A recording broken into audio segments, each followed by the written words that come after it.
review. CBD, cannabinoid, I fucking know. It's an edible review. We got a food.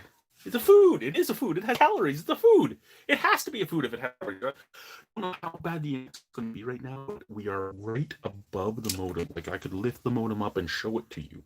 So maybe it'll be okay. 1 second. You're looking a little blurry. You're looking a little blurry right now. There we go.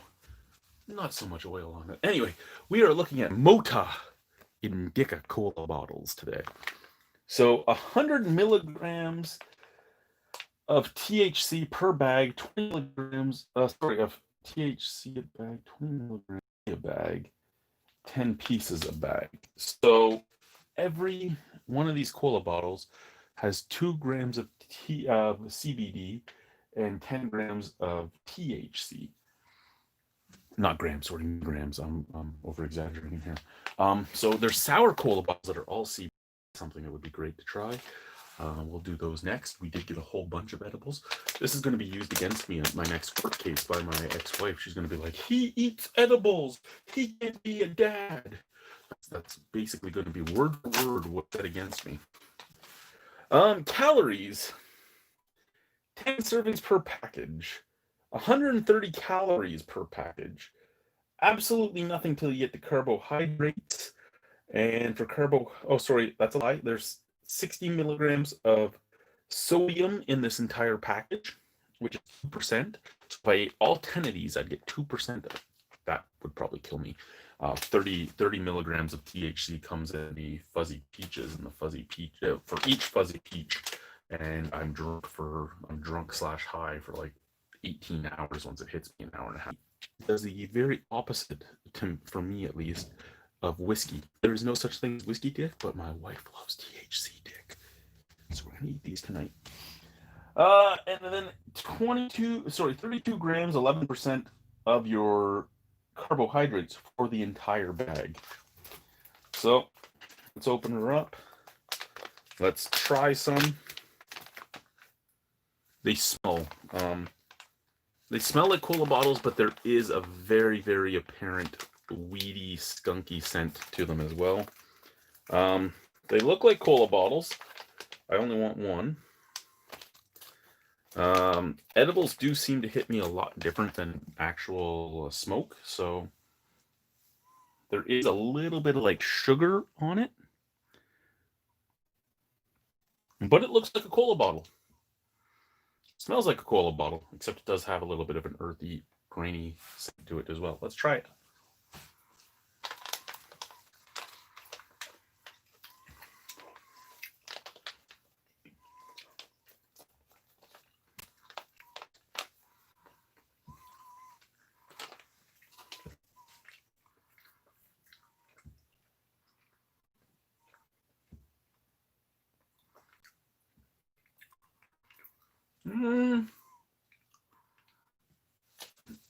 So, it actually tastes just like a cola bottle.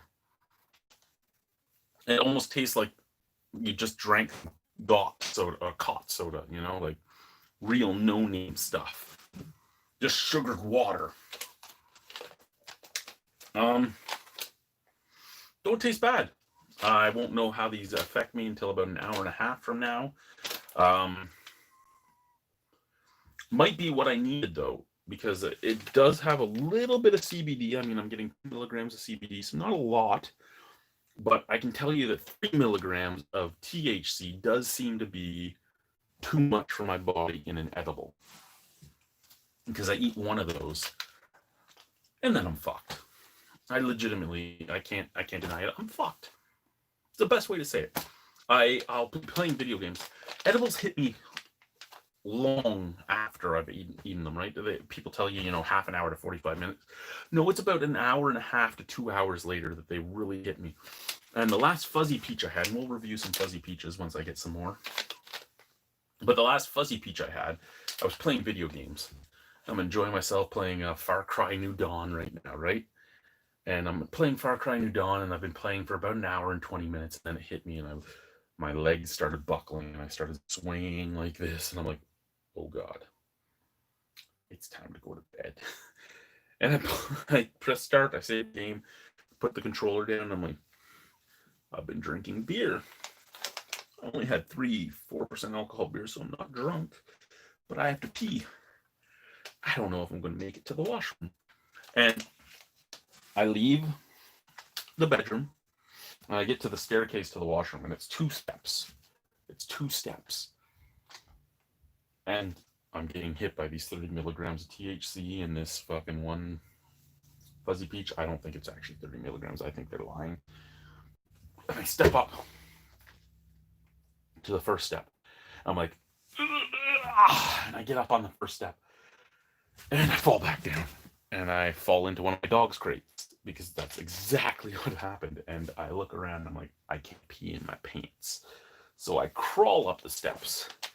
I pull myself up on the washing machine, and I pee, and I go back to bed, and the whole room is spinning for the next 12 hours. That's what happens when I eat the fuzzy peaches. So hopefully this is what I needed. Anyway, I like these. I'll buy more of these. The 10 pieces were something like $12.99, I believe it was, from a company in BC. So I'm excited about this, because if this product is enough to make me sleep and help keep my anxiety away, that's great. What's this? You sound toasted already. Well, thank you. I'm not. I'm actually, this is my first bit in a couple days. I was on pharmaceutical antidepressants for my my major depressive disorder and my borderline personality disorder. My wife, who has a degree in psychology and several other things, that she has 3 degrees, was all like, you know what, you should really try the natural stuff. And I'm like, you know what, we live in the Arctic now. Let's try the natural stuff, because it's hard to get my pills in the size I need up here. And since I've been using it, it's worked wonders.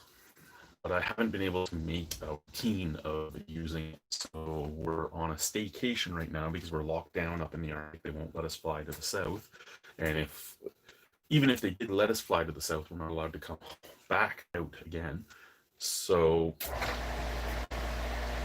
that's the oil pump, which means this thing here behind me is going to open up soon, and the furnace should turn on, is what I'm going to suspect is about to happen.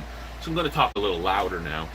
So, yeah, so I'm trying to get in a routine in this week of actually smoking / eating things more often, so as to be able to continue this, because I do find that, okay, the oil pump turned off, which means soon we should hear this thing go and open up, and then the furnace pile on, but who knows if we actually will. This is actually just a pipe that goes directly outside under the house, because no house touches the ground in the Arctic, and it just lets the air circulate into this room.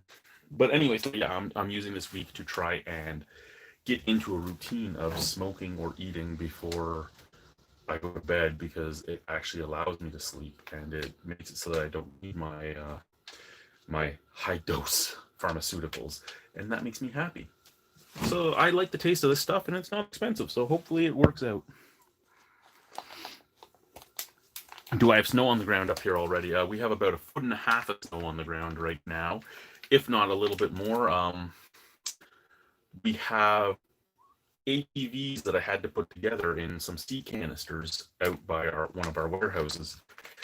And we have 2 snowmobiles I have to put together, and I don't really want to, because after putting together the ATVs, it take a lot less time, but not being able to roll them outside and put them up on their side and stuff, because we don't have the equipment to do it properly. And what they sent us this time was all ranchers, and ranchers have a 3-inch, probably about a 2.5-inch, only like that, difference in clearance than, say, a Rubicon or a Foreman, because a Foreman and a Rubicon are basically the same chassis, just a little bit different. They only have about a 2.5 to 3-inch difference. I'm a large man. That 2.5 to 3-inch difference is very much needed for me to get underneath the machine. I cheated with one of the ATVs. I put a skid around each tire and lifted it and put the skid under the tires to lift it off the ground higher, so I could put them together. But the skidoos weigh way too much and are too big for me to do that too. So I'm hoping we don't sell one, because even though my job description is not the job description that actually deals with the vehicles, I'm the one that puts them together. So I'm hoping that we don't sell them this winter, because then I have to go out there and figure out how I'm putting them together without proper equipment. But yeah, so it took me about 20 minutes to shovel into each sea canister, because I had to go through different sea canisters to do it. And we've had blizzard after blizzard after blizzard. Basically, you're filled with blizzards until about December, and then it gets so cold that it can't snow.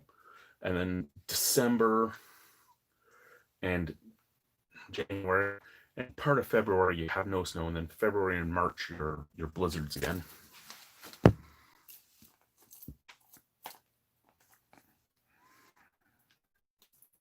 The snow does completely thaw out up there during the summer, right? Yes, but usual. And mosquitoes. Oh my god, there's bazillion mosquitoes. Bazillions. And they're huge. There's mosquitoes that are like this. You can see they're as big as my eyeball. We have pictures of thousands of mosquitoes hovering around. It's fucked up. It's fucked right up. It's a cloud. You open the door and all 1,000 mosquitoes on you.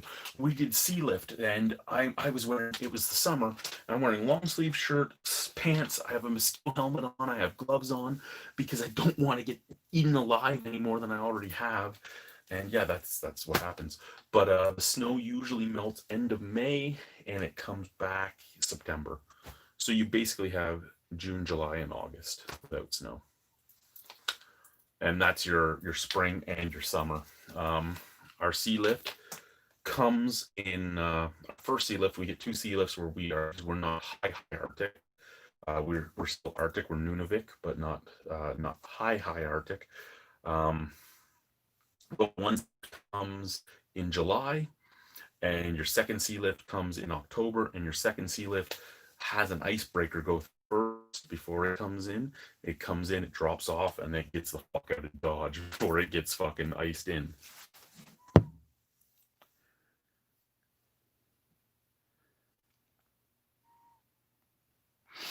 You lived in Finland. Awesome. I hear it's a good place to live. Anyway, what I was going to say is Mota cola bottles. Good. My wife only wants CBD. She doesn't want THC. I didn't realize that the THC and just a tiny bit of CBD. So I don't think she's getting these tonight. I do have, when I do the sour soda bottles, which are all CBD, it's going to be slightly the first time for me doing them. I have eaten a whole package of them. My wife loves them. So there's one sour soda bottle left, the package I have in my one drawer, so she'll get that tonight, and then maybe tomorrow we'll review the sour soda bottles. Jamie, is the internet doing okay tonight? Because usually it's super slow and super choppy.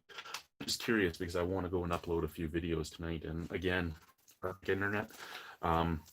It's funny because we're in Nunavik, so we're lower in the Arctic than some places in Nunavik. We're higher in some places in Nunavik, and the Yukon and all that, but we're lower than some other places.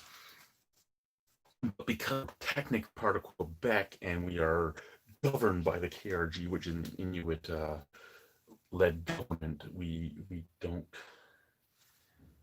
get the benefit. I mean, there's like Bell Internet in a lot of places in Nunavut, and it's a lot better than the Tamani we get here. And a lot of places in Nunavut have cell service. We don't have that here, which is fun when Bell calls you, or any cell phone company calls you, and they're like, we're offering you a cell phone. We do all of Canada. You don't do here. Oh no, we do all. You don't do here. Yes, we do. Really? This is where I live. Oh, yeah, we don't. We had a car person call one time, and my wife was being an asshole to them because they were a telemarketer, and they're like, don't you want a car to drive there? And she goes, I live in the Arctic. There ain't no roads. She's not 100% wrong. There's no roads other than the few in town, and town is only like 3 kilometers wide. You can walk from one end of town to the other in half an hour. It doesn't fucking matter. You don't need a vehicle. But she's like, there's no roads. Where the fuck am I driving to? And then he's like, but it's cold. I have to put it on a boat and pay $3 a pound to get it here. Are you paying the transportation? Well, no. So fuck you. What did you say there? Sorry. You know what? For satellite internet, a bit choppy is acceptable. And like I said, we're fiber optic satellite, so we are a fiber optic cable right to the satellite dish for the community. Um, where before, when we first got here, what you did was you had a little tiny satellite receiver that you had to put in the right window that faced the satellite dish for the town, and then it was from the satellite to the satellite, and from the satellite to your satellite receiver. Now it's fiber optic from the satellite to your house, and this modem fucking looks like it's from the early 2000s. It's huge. It's like it basically looks like a PS3 on my wall with a fiber optic cable going into it.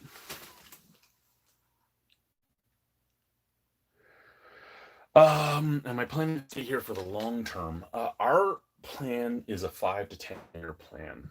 We figure in 5 to 10 years we should be able to pay off all my wife's debt and save up enough money to buy a house outright on the East Coast.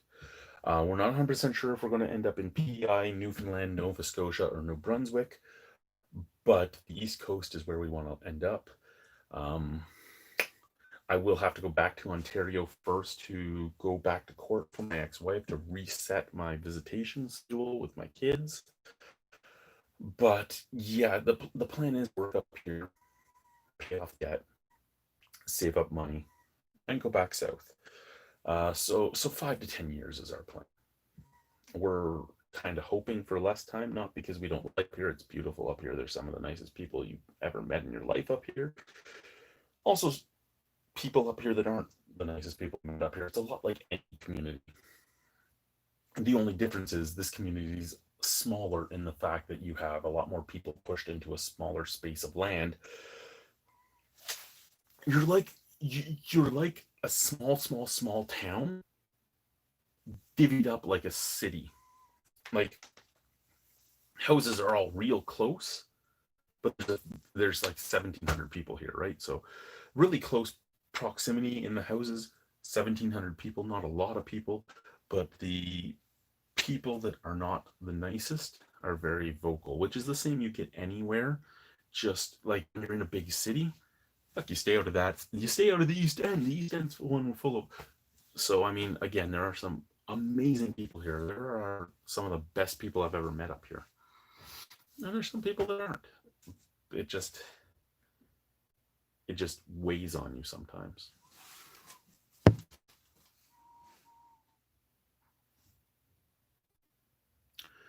What percentage of people are native? I'd say probably like 95% of people up here are Inuit. Your non-Inuit people are very few and far between. Managers at most of the retail stores, teachers, nurses, doctors, a lot of the air Inuit workers, Tamani workers, yeah, that type of stuff. Anyway, YouTube. There's nothing else. Oh, what's that? Yes. Yes, yes.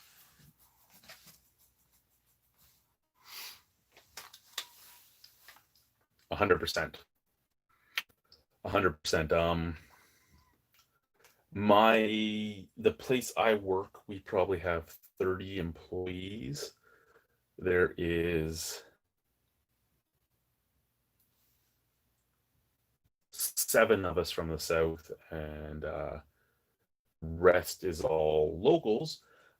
We did have one of those 7 that were from the south was a local, but he found a better job in the northern village, in the NV, working for the KRG, and I'm grateful to him. But we moved him up to management because what you want is you want your management to be local, and you try to make your management local. You try to find great talent and move them up. And I was like, this is a great guy. We really should move him up, and we moved him up. And the second we moved him up, he got offered a job with the village. And I'm very proud of him. I'm glad he's having a great time. He's enjoying his job a lot. And I'm glad that he was able to do that. And I hope that the job goes great for him. And now there's somebody else that I found that I'm like, that she's great. Hopefully I can groom her into taking over for me when I go somewhere else. That's what I'm hoping.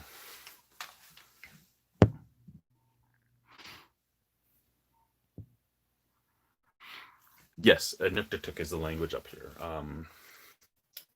Inuktitut, just like French and other languages, has a few different dialects. Like if I was in Nunavut, it would be a different dialect than here in Nunavik. I don't know a lot of words. I really don't. There's a few words I actually have to ask people what they mean so that I actually know, but like Tamani means here. Tema is all done. McCormick is thank you. Ilali is you're welcome. Asu is Asu O or oh, I can't remember what Asu is. But I was told Asu as well recently. Qualinot is basically what they use for white person, but it means outsider, from what I've been told. Yeah, but Inuktitut is the language up here. And yes, it's spoken amongst them. Our youngest daughter, if she's still in this community when we send her to kindergarten, kindergarten grade 4 is taught only in Inuktitut. Grade 4 up is English or French, because we're in Quebec technically. Nunavik is part of Quebec. So we have to decide what we're doing with her, whether we homeschool her or put her in the Inuktitut program. We don't really mind her learning Inuktitut. She goes to daycare right now, so she is learning some Inuktitut words, and we don't know what they are. So she starts yelling at us as word that she wants something. And I'm like, what are you saying?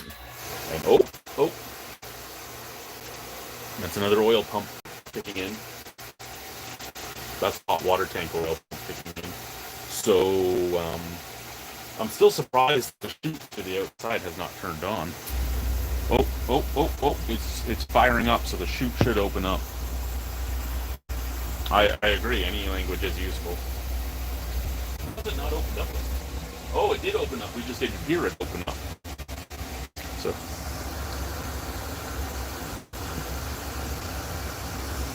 100% correct, yeah. So I'll show you guys this. It's dark out, so you're not going to be able to see out, but yeah, that to the bottom of the house underneath. And yeah, there's a lot of cold air coming in there now. I'm going to freeze my balls off standing in here now that the hot water tank is punched on. Thank you guys for watching. Yeah, next time we go live, Jamie, see if you have any more questions you can ask them. Yeah, I'm going to go see if my wife's done reading so we get to the last episode of Joe Exotic, because that's how behind the times I am. Bye, guys.